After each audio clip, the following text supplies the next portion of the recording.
மக்களுங்கிற ஒரு விலங்குகிட்டேருந்து ஒரு பாவப்பட்ட ஒரு உயிரினத்தை நாங்கள் காப்பாற்றுறோம். அது எதுவாக இருக்கட்டும், ஒரு நாய்க்குட்டியாக இருக்கட்டும், ஒரு மரம். ஏன்னா அவங்களோட வாழ்விடம் அது.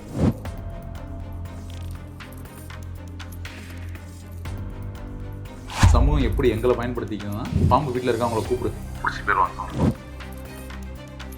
மனிதனை தவிர எல்லா விலங்குகளையுமே அழியிற நிலைமையில தான் இருக்குது. அதுக்கு முக்கிய காரணம் பார்த்தீங்கன்னா நகரமயம்.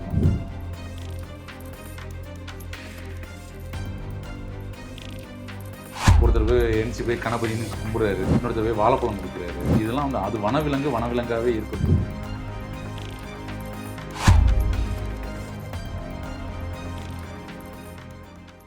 Hi sir. வணக்கம். உங்களை பற்றி சொல்லுங்கள்.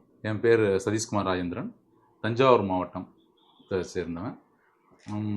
Endangered wild life and environmental trust அப்படிங்கிற அமைப்பை 2008ஆம் ஆண்டு முதல் உருவாக்கி இப்போ தஞ்சாவூர் தலைமையிடமாக கொண்டு 8 மாவட்டங்கள் நடத்திட்டு வந்துட்டுருக்கோம். வன உயிர் ஆராய்ச்சி மற்றும் கல்விசார் பணிகளை நாங்கள் தொடர்ந்து டெல்டா மண்டலங்களில் செஞ்சு வந்துட்டுருக்கோம். இப்போது நிறைய உயிரினங்களோட ட்ராவல் பண்ணிகிட்ருக்கீங்க. சின்ன வயசில் உயிரினங்கள் மேலே உங்களுக்கு இருந்த பார்வையும் இப்போ அது மேலே இருக்கக்கூடிய புரிதலும் உங்களுக்கு எப்படி இருக்குது? இல்லைங்க, முதல்ல வந்து இது எனக்கு ஆரம்பிச்சதுங்கிறது பார்த்தீங்கன்னா, சின்ன வயசில் எங்கள் வீட்டில் வளர்த்த விலங்கு மூலமாக தான், நாய்க்குட்டி பறவைகள் மூலமாக ஆரம்பித்தது தான். அது படிப்படியாக தொடர்ந்துச்சு. ஒரு மீட்பு பணிங்கிறது எல்லாரும் பார்த்து பயந்த விஷயம் பாம்பு. அதை ஏன் பயப்படுறாங்கன்னு சொல்லி இப்படி தொடர்ந்தது கொஞ்சம் கொஞ்சமாக பரக ஆரம்பிச்சு.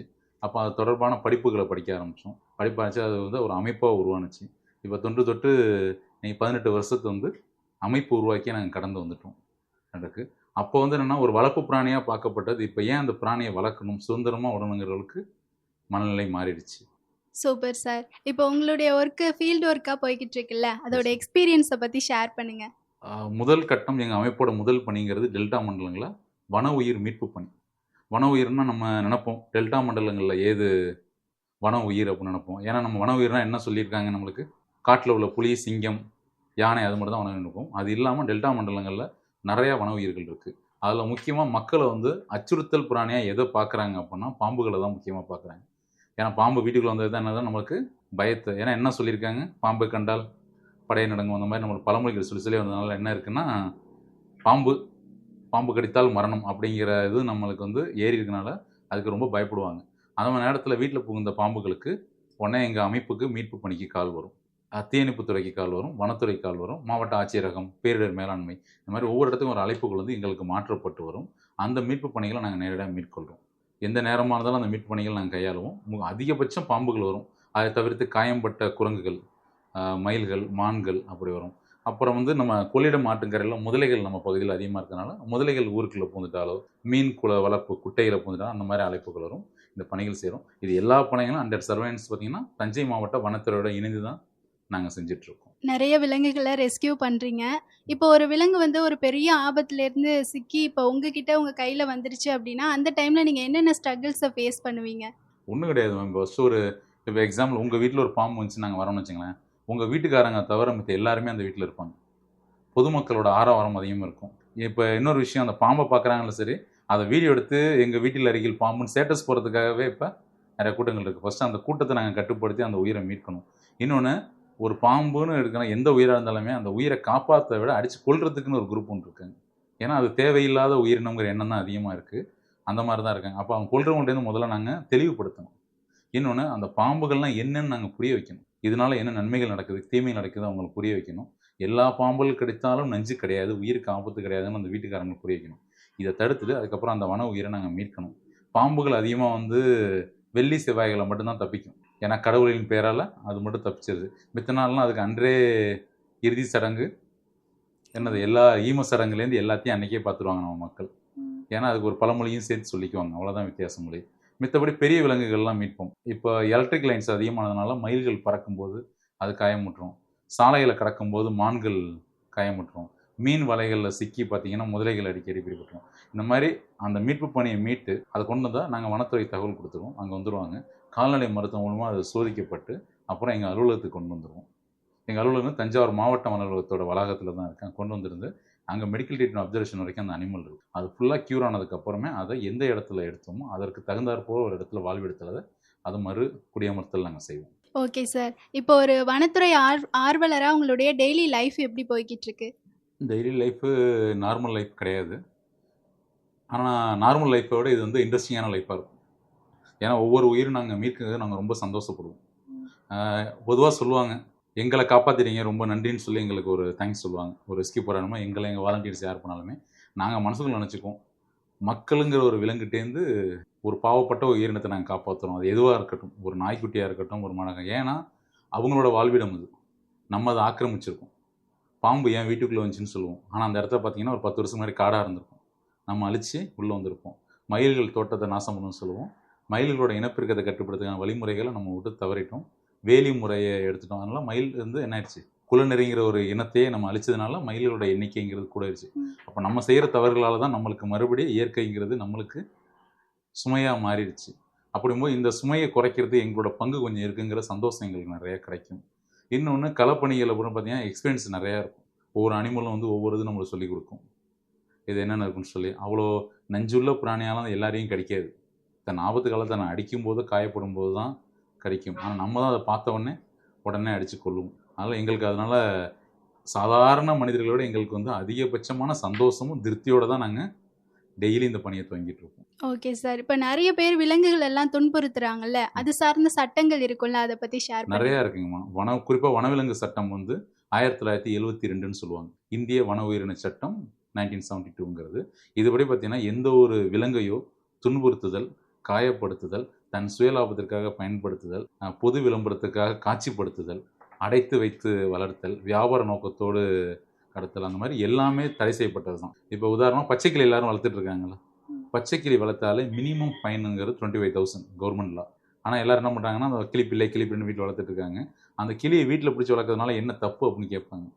அந்த கிளி சுதந்திரமாக காட்டில் இருந்துச்சு அப்படின்னா அதோட இனப்பெருக்கங்கிறது அதிகமாகிட்டு இருக்கும். இப்போ பிடிச்சி வச்சு அந்த கிளியோட இனத்தையே நம்ம என்ன பண்ணுறோம், இல்லாமல் ஆக்கிட்டு இருக்கோம். நிறையா விஷயங்கள் இருக்குது. அது ஒன்றுனா பேச போனால் நம்மளுக்கு ரொம்ப போகிறமாக இருக்கும், எல்லாரையும் குறை சொல்கிற மாதிரி ஆகிடக்கூடாது. அதனால தான் இருக்குது. காப்பாற்றலாம், எல்லாரும் சொல்லலாம். இப்போ நாய்களை அடிக்கிறாங்க, நாய் பிரச்சனை வருது. ரேபிஸ் இன்ஜெக்ஷன் வந்து ரேபிஸால் மரணங்கிறாங்க. கண்டிப்பாக அது வந்து தவிர்க்கப்பட வேண்டிய ஒரு தொற்று நோய் தான். அதற்காக வந்து தஞ்சாவூர் மாவட்ட நிர்வாகம் வந்து ரேபிஸ் ஊசி எல்லாத்தையும் போடுறாங்க. இன்னொரு விஷயம், கடிப்பட்ட மக்களும் பார்த்தீங்கன்னா அந்த ஊசியை கரெக்டாக ஃபாலோ பண்ணணும். இப்போ எக்ஸாம்பிள் ஒருத்தர் கடிச்சிச்சு அப்படின்னா 4 ஊசி இருக்குது ரேபிஸ் இன்ஜெக்ஷன் சொல்லி. கடிப்பட்டவனே பயத்தோட முதல் ஊசி போட்டுருவாங்க. தஞ்சாவூரில் வந்து டாக்டர் வினோத் சார் இருக்காரு, அவர் ஒருத்தர் பேப்பர் ஒன்று ப்ரெசென்ட் பண்ணாங்க. அதுபடி பார்த்தீங்கன்னா முதல் ஊசிங்கிறது 100% போடுறாங்கன்னா, 2வது ஊசிங்கிறது 81% போடுறாங்க, 3வது ஊசிங்கிறது 16% போடுறாங்க, 4வது ஊசி வெறும் 6% மக்கள் தான் போடுறாங்க. இப்போ என்ன ஆயிடுச்சுன்னா, அந்த முதல் ஊசி போடுறது அதுக்கடுத்து போகிறது கிடையாது. அப்போ என்ன ஆகும்னா, அந்த வைரஸ் கிருமிங்கிறது உள்ளே இருந்தே மறுபடியும் அவங்க ரேபிஸ் பாதிக்கப்படுது. இது நம்மளோட அலட்சியம் காரணம். இன்னொன்று, தெருவில் வந்து ஒரு விலங்குநல ஆளுவர் மட்டும் சொன்னால் பத்தாது. நாய்களை எனக்கு பிடிக்கும் அப்படின்னா, தெருவில் நாய்க்கு உணவளிக்கிற முறை இருக்குது. அடுத்த வீட்டு வாசல் வச்சுட்டு நான் அங்கே தான் சாப்பாடு போடுவேன் அப்படின்னு சொல்லக்கூடாது. நடுரோட்டில் பார்த்தீங்கன்னா சில பேர் பிஸ்கட் பாக்கெட்டை பிரித்து அப்படியே ரோட்டில் கொட்டுவாங்க. அப்போ என்ன ஆகும்னா, அடுத்த ஆளை பார்த்து மறுபடியும் அதே பிஸ்கட் கேட்கும். அவங்களுக்கு நாய் பிடிக்காது.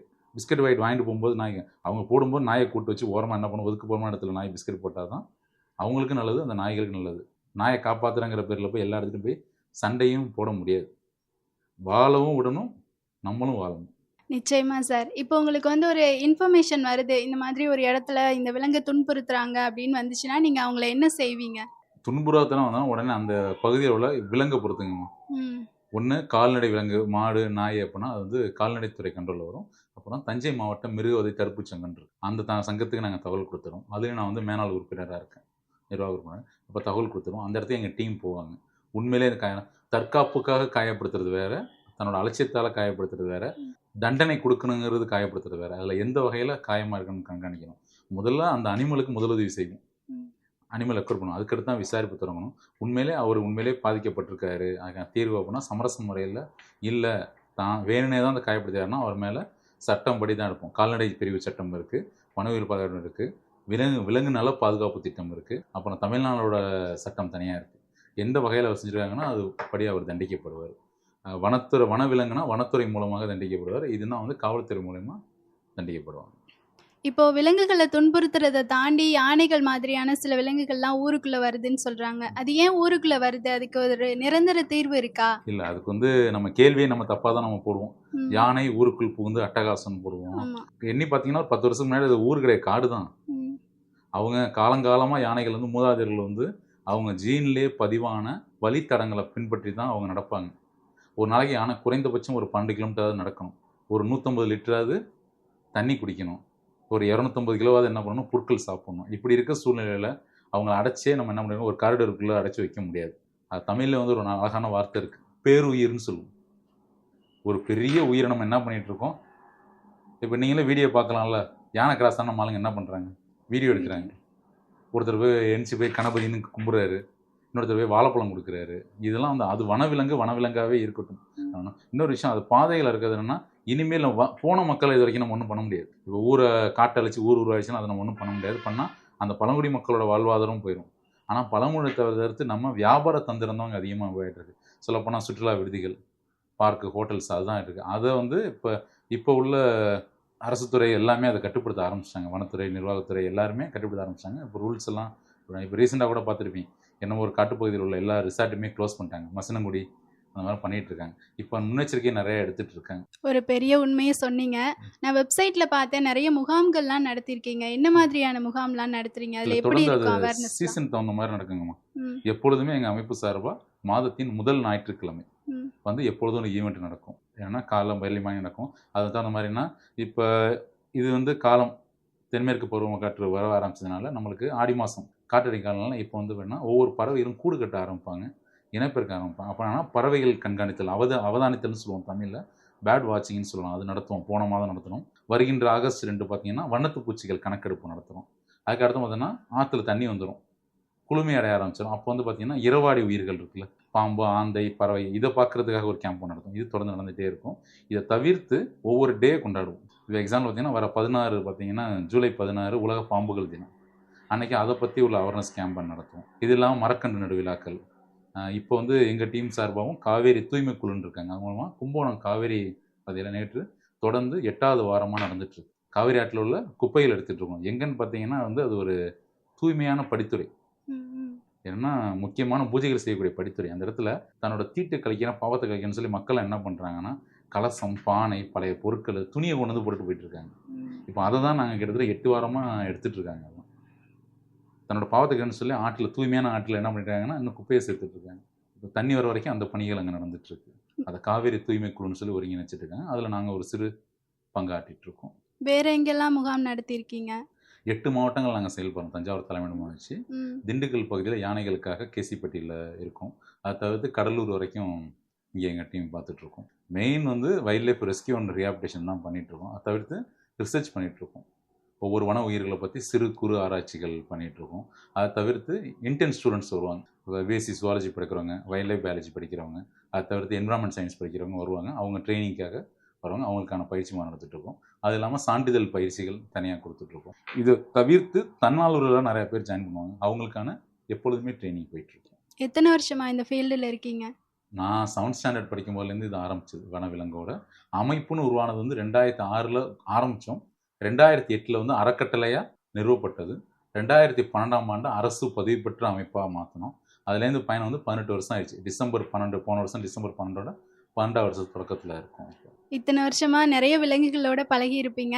ஸோ விலங்குகள்லாம் பேசிக்குமா? அதை என்னைக்காவது கவனித்து பார்த்துருக்கீங்களா? இல்லைம்மா, எல்லாமே உண்டு. மௌன மொழி உண்டு. நம்மளோடைய விலங்குகள் பேசும். மௌனம் மூலியமாக நம்ம கண்டிப்பாக பேசலாம். நம்மளோட உணர்வுகளை கண்டிப்பாக உயிர் புரியும். அதுக்காக பாம்புட போய் தடை கொடுத்து உன்னை காப்பாற்ற வந்துருன்னு சொன்னால் எனக்கு கடிக்காமலாம் இருக்காது. அதோட இயல்பு அது. அதுங்களுக்குள்ளே அவங்க ஃப்ரீக்வன்சி பேசிக்குவாங்க. சொல்ல போனால் யானைகள் வந்து பேசிக்கும். நீங்கள் எஃப்எம்லேருந்து வந்திருக்கீங்களா, உங்களோட எஃப்எம் ஃப்ரீக்வன்சி மாதிரி தான் அதுங்களோட ஒளி அதிர்வலைகள் இருக்கும். நம்ம டெலிபதிலாம் சொல்லுவோம். அந்த மாதிரி அவங்க நினைவாற்றல் மூலியம் பேசிக்குவாங்க. கடல் வாழ்வுகள் பார்த்தீங்கன்னா திமிங்கலங்கள் பேசிக்குவோம். திமிங்கலம் வந்து ரொம்ப தூரத்துக்கு பேச முடியும். எறும்புகள் முதற்கொண்டு தன்னோட அதிர்வலைகளை விட்டு பேச முடியும். நாய்கள் குறைத்தல் மூலமாக பேசிக்கும். பறவைகள் பாடல்கள் மூலியமாகவோ அதோட கீச்சு குரல்கள் மூலியமாகவோ பறவைகள் பேசிக்கும். எல்லா உயிரினுமே தனக்குள்ள சமிக்கைகள் வச்சுக்கும். நம்ம அது புரியுறது கிடையாது, நம்மளுக்கு அது புரியுறது கிடையாது. நம்ம புரிஞ்சுறவளுக்கு நம்ம ஒன்றும் என்ன சொல்ற மேன்மக்கள் கிடையாது. ஆமாம். Okay sir. இப்போ ஊர்வனவியல் நிபுணராக இருக்கீங்க. நம்ம தமிழ்நாட்டில் மட்டும் எத்தனை வகையான ஊர்வன விலங்குகள்? தமிழ்நாடுன்னு அடக்கி சொல்கிறத விட பார்த்தீங்கன்னா நம்ம இந்தியாவை எடுத்துக்கலாம். உலகளாவிய பாம்புகள் எண்ணிக்கை 3000க்கு மேலே. இந்தியாவில் 300க்கும் மேற்பட்ட பாம்புகள் இருக்குது. அதில் பார்த்தீங்கன்னா 62 பாம்புகள் மட்டும்தான் நஞ்சு உள்ளது. 300க்கு மேலே உள்ள பாம்பில் வெறும் 62 பாம்பு தான் நஞ்சு உள்ளது. அதில் 41 பாம்பு பார்த்தீங்கன்னா ஆழ்கடல் பகுதியில் வசிக்கக்கூடியது. வெறும் 21 பாம்பு மட்டும் தான் என்ன இருக்குது, நிலப்பகுதியில் இருக்குது. அந்த நிலப்பகுதியில் இருக்கக்கூடிய 21 பாம்புலேயே பார்த்தீங்கன்னா குறிப்பாக சொல்லக்கூடிய 4 பாம்புகள் மட்டும்தான் மனிதனுக்கு ஆபத்தை விளைவிக்கக்கூடியது. ஒன்று வந்து நாகப்பாம்புன்னு சொல்லுவாங்க. நாகப்பாம்புன்னு சொல்றத விட நல்ல பாம்புன்னு சொன்னால் எல்லாத்துக்கும் தெரியும். நல்ல பாம்பு, மஞ்சள் நாகம், கோதுமை நாகம், மலைப்பாம்பு, சாமி பாம்பு, கருநாகம், எந்த பேருனாலும் வட்டாரத்து மொழி தான் மாறும். அதோட அறிவியல் பேருங்கிறது நாகப்பாம்பு. ஆங்கிலத்தில் ஸ்பெட்டக்கல் கோப்ரா இல்லைன்னா காமன் இந்தியன் கோப்ரான்னு சொல்லுவாங்க. இரண்டாவது பார்த்தீங்கன்னா கட்டு விரியன் என்று அழைக்கப்படக்கூடிய கட்டு வரியன், காமன் கிரேட்டு. மூன்றாவது ரசல் வைப்பர்னு சொல்லுவாங்க, கண்ணாடி விரியன் சொல்லுவாங்க. நான்காவது சுருட்டை விரியன். இந்த 4 மட்டும்தான் மனித உயிருக்கு ஆபத்தை விளைவிக்கக்கூடிய பாம்புகள். அதாவது மெடிக்கல் வேரில் பார்த்தீங்கன்னா பிக் 4 அப்படின்னு சொல்லுவாங்க. மற்றபடி எந்த பாம்புகளாலுமே மனித உயிருக்கு ஆபத்து கிடையாது. ஸோ விஷமில்லாத பாம்புகளும் இருக்கு. நிறையா இருக்கு. நம்ம தஞ்சாவூர் மண்டலத்தை எடுத்துட்டோம், டெல்டா மண்டலத்தில் 26 வகை பாம்பு இருக்கு. 26 பாம்பு. நம்ம கடிப்புற பாம்பு பார்த்தீங்கன்னா குறிப்பாக ஒரு 3 பாம்பு இனங்களை தான் கடிப்புறோம்.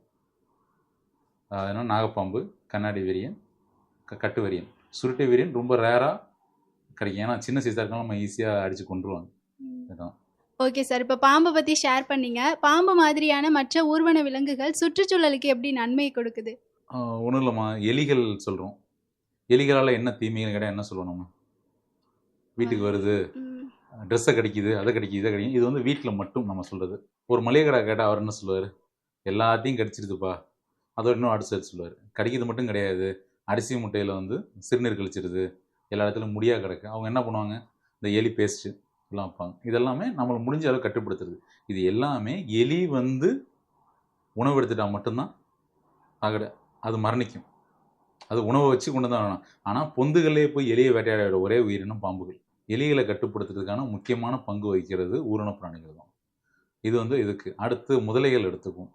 அது வந்து என்ன சொல்லுவோம்னா லிவிங் ஃபாசில்ஸ்ன்னு சொல்லுவோம். பரிணாமத்தில் உயிருடன் வாழ்கின்ற படிமம். அது டைனோசர் காலத்திலேருந்து வாழக்கூடிய ஒரு உயிரினத்தில் வந்து பார்த்திங்கன்னா கொஞ்சம் தான் மாற்றம் அடைஞ்ச உயிரினம் முதலைகள். காட்டில் எப்படி ஒரு புலி வந்து ஒரு காட்டை வளமாக வச்சுன்னு சொல்கிறோமோ, ஆற்றை வளமாக வச்சுக்கிறது பார்த்திங்கன்னா முதலை இனங்கள். அது என்ன பண்ணால் மீன்களை கட்டுப்படுத்துது, அது தேவையில்லாத உயிரினத்தை எடுக்குது. இறந்த சடலம் வந்துச்சுன்னா அது என்ன பண்ணுது? அது சாப்பிட. ஆடு மாடெலாம் நம்ம என்ன பண்ணோம்? இறந்தா தூக்கி ஆற்றுல தான் போடுறோம். அந்த மாதிரி இருக்க சாப்பிடுது. இன்னொரு விஷயம், முதலைகள் இருக்க ஆற்றுப்பகுதிங்கிறது மித்த ஆற்றுப்பகுதியோட தூய்மையாக இருக்குது. ஏன்னா மனுஷன் அடிக்கடி இறங்கி அதை என்ன பண்ண மாட்டோம், அதை ஒன்றும் கொலாப்ஸ் பண்ண மாட்டோம், எதுவும் பண்ண மாட்டோம். அடுத்து உடும்புகள் சொல்லுவோம். உடும்புகள் சிறு சிறு பறவைகளை வேட்டையாடுறது, சின்ன எலிகளை வேட்டையாடுறது, அது மாதிரி சிறு ஜந்துக்கள் வேட்டையாடுறது எல்லாமே செஞ்சிட்ருக்கோம். எல்லா ஊரண பிராணியும் குறிப்பாக இல்லைனாலும் எல்லா உயிரினங்களுமே தன்னோட வேலையை கரெக்டாக செஞ்சிட்ருக்கோம். நம்மளோட பல்லுயிர் சுழற்சியில் வந்து அதுக்கான பங்கு அது செஞ்சுட்டே தான் இருக்கும். ஏதாவது ஒன்றை வந்து நம்ம எடுத்தோம் அழிச்சோன்னா தான் அந்த உயிரின சங்கிலிங்கிறது விடுபட்டுருச்சுன்னா நம்ம பெரிய பாதிப்பு நம்மளுக்கு தான் வரும். இப்போ இந்த காலகட்டத்தில் ஊர்வன உயிரினத்தில் அழியக்கூடிய நிலையில் இருக்குது எது? மனிதனை தவிர எல்லா விலங்குகளையுமே அழியிற நிலைமையில தான் இருக்குது. அதுக்கு முக்கிய காரணம் பார்த்தீங்கன்னா நகரமயமானது தான். அதுங்களோட வாழ்விடம்ங்கிறதே இல்லாமல் இருக்குது. நம்ம ஆக்கிரமிப்பு அதிகமாக எழுதி போக அதோட வாழ்விடம் முற்றிலும் பாதிக்கப்பட்டதுனால அதுங்களோட வாழ்விடம் இன்னொன்று நீர்நிலையே இல்லை. இப்போ நம்ம ஒன்று கூட வந்திருக்கோம், பேசிகிட்டு இருக்கோம், தண்ணி பாட்டில் நம்ம இருக்கோம், எடுத்து குடிச்சிக்கிறோம். எங்கேயாவது போனால் தண்ணி பாட்டில் குடிச்சு ஜூஸ் குடிச்சு ஏதாவது குடிச்சிக்கிறோம். இப்போ இவங்க திறந்த நிலை நீர்நிலைன்னு எங்கெங்கே இருக்குன்னு யோசிச்சு பாருங்க. இப்போ சாக்கடை முதல் கொண்டு நம்ம பாதாள சாக்கடையாக கொண்டு வந்துட்டோம். எலிகளோட வசிப்பிடம் மட்டும்தான் அது இருக்குது. அதுபோது அது தாங்க எடுத்தால் தண்ணி குடிக்கிறதுக்கோ எதுவும் கிடையாது. எல்லா உயிரினத்துக்கும் இந்த கஷ்டம் தான் இருக்குது. எல்னினோ, சூப்பர் எல்னினோ இப்போ தாக்கிட்டு இருக்கு. வெயிலோட அதிக உச்சபட்சம் இருக்குன்னு சொல்கிறோம். நம்மளை யோசிக்கிறோம், ஏசி போட்டுக்கிறோம்.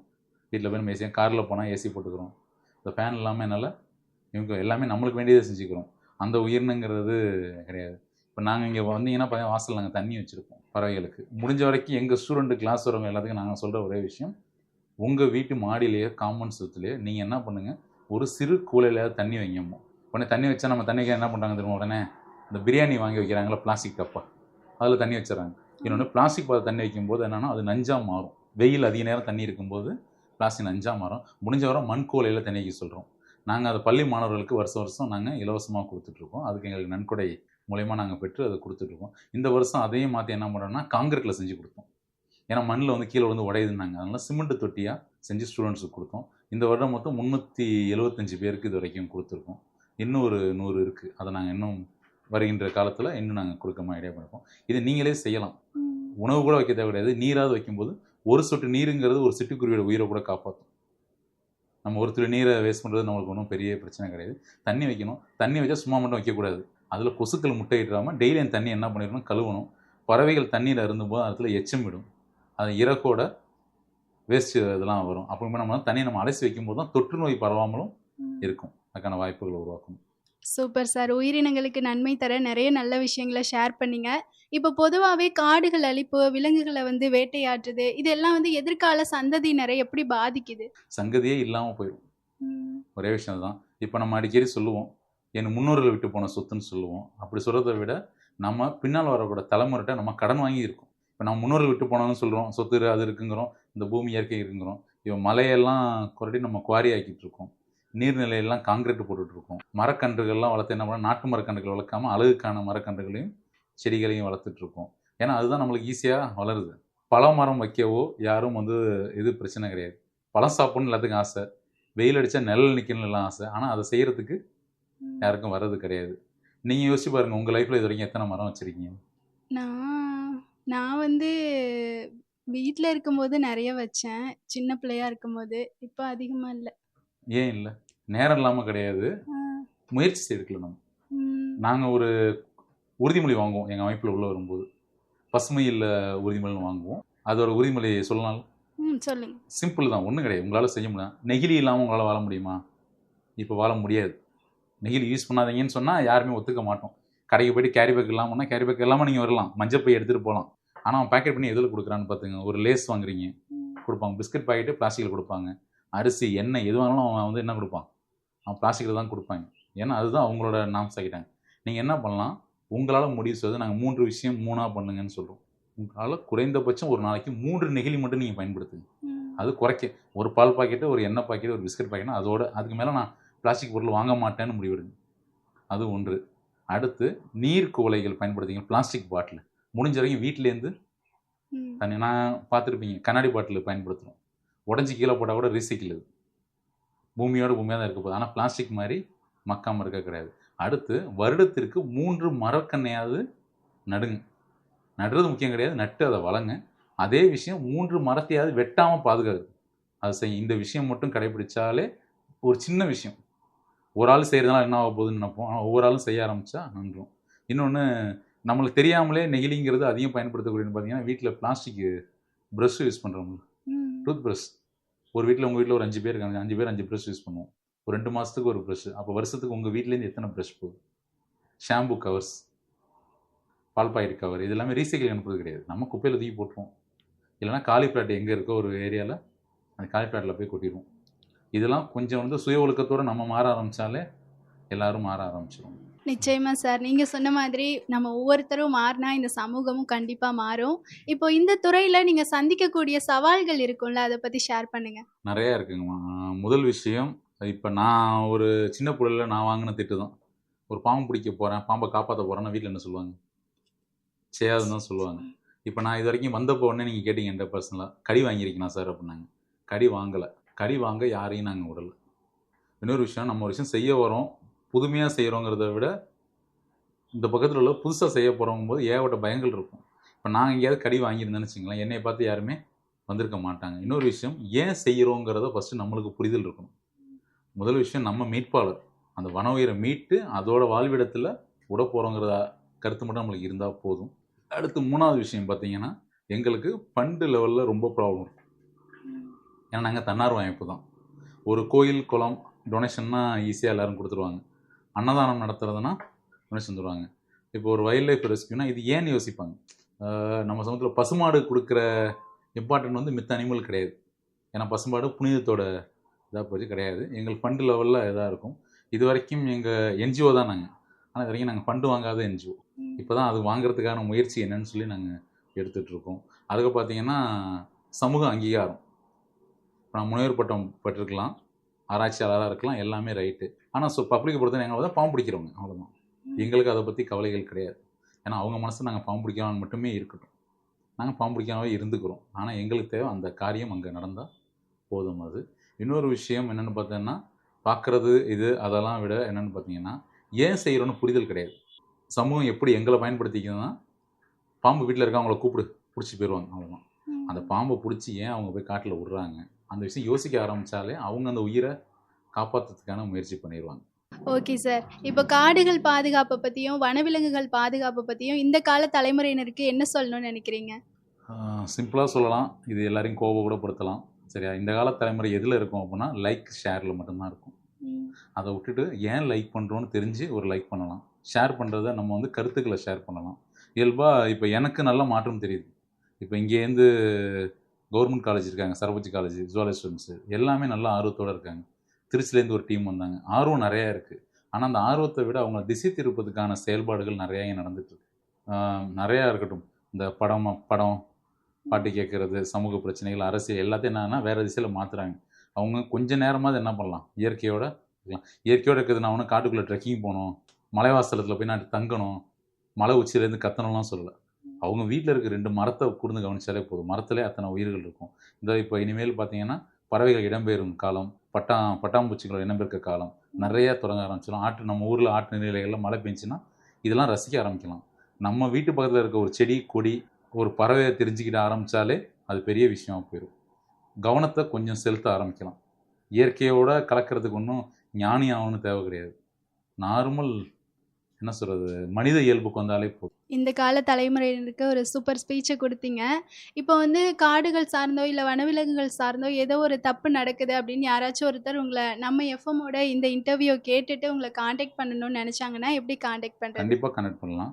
நாங்கள் தொலைபேசி எண் தரேன், அதை போட்டுங்க, தொலைபேசி பண்ணலாம். இல்லைனா EWET, இதுதான் எங்கள் ட்ரஸ்ட்டோட ஃபுல் ஷார்ட் ஃபார்ம். அது EWETன்னு சர்ச் பண்ணாலே கூகுளில் ChatGPT எதில் சர்ச் பண்ணாலுமே எங்களோட கான்டாக்ட் டீட்டெயில் வந்து அதை நீங்கள் கனெக்ட் பண்ணிக்கலாம். எந்த ஒரு விலங்கு துன்புறுத்தப்பட்டாலோ இல்லை ஒரு புதிய விலங்கோட தகவல் கிடைச்சாலோ இல்லை உங்களுக்கு விலங்கு நலனை பற்றி எந்தாவது ஆர்வம் இருக்குது எங்களோட சேர்ந்து பயணித்தாலோ எப்போ வேணாலும் எந்த நேரம் வேணாலும் தொடர்பு கொள்ளலாம். 9843226695 இது நம்பர். இந்த நம்பர் தான் மெயின் நம்பர்.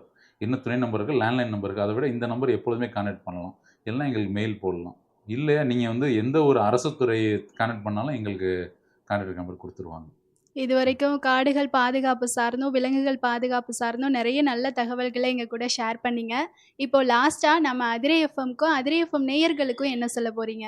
முதல் விஷயம் என்னென்னா, அதிரை எஃப்எம்மோட இன்டர்வியூ நான் பல தடவை மிஸ் பண்ணிட்டேன். சரிங்களா, அது கொஞ்சம் ஷெடியூல்னால மிஸ் பண்ணிட்டோம். அதுக்கு லைட்டாக வருத்தப்பட்டோம். ஏன்னா முதல்ல ஆடியோவாக இருந்தது, இப்போ கொஞ்சம் அப்டேட் ஆகி எனக்கு சோசியல் மீடியா வீடியோவாக இருந்ததுக்கு நல்ல விஷயம் நினச்சிக்கிறேன். இப்போ மிஸ் பண்ணதை முதல்ல நன்றியை தெரிவிச்சுக்கிறேன். ஓகே, எங்கள் அமைப்போட கருத்துக்கள் டெல்டா மாவட்டத்துக்கு போகணுன்னா டெல்டா மாவட்டத்தில் உள்ள ஒரு எஃப்எம்மில் வந்ததுக்கு சந்தோஷப்பட்டுக்கிறேன். வாழ்த்துக்களை தெரிவிச்சுக்கிறேன், நன்றிகளும் தெரிவிச்சுக்கிறேன். அப்புறம் எல்லாருக்கும் சொல்லக்கூடிய ஒரே கருத்தை எங்கள் ட்ரஸ்ட்டோட கருத்தை சொல்லிக்கிறோம். எல்லா மக்களுமே இந்த இன்டர்வியூ பார்க்குறோம், பார்க்கல, கேட்குறாங்க கிடையாது. நாங்கள் சொல்கிறது வாழ்வோம், வாழ விடுவோம். இந்த விஷயத்தை நம்ம பின்பற்றினாலே போதும். எந்த நேரம் வேணாலும் உங்களோட இணைந்து பணி செய்கிறதுக்கு எங்கள் அமைப்பு தயாராக இருக்குது. இயற்கை மற்றும் வன உயிர் சமூக பிராணிகள் தொடர்பான எந்த பணிகளுக்கும் நாங்கள் தயாராக இருக்கோம். எதுக்கு வேணாலும் எங்களை எப்போ வேணாலும் அழைத்து தொடர்பு கொள்ளலாம். நிச்சயம். நன்றி. Thank you so much sir. Thank you.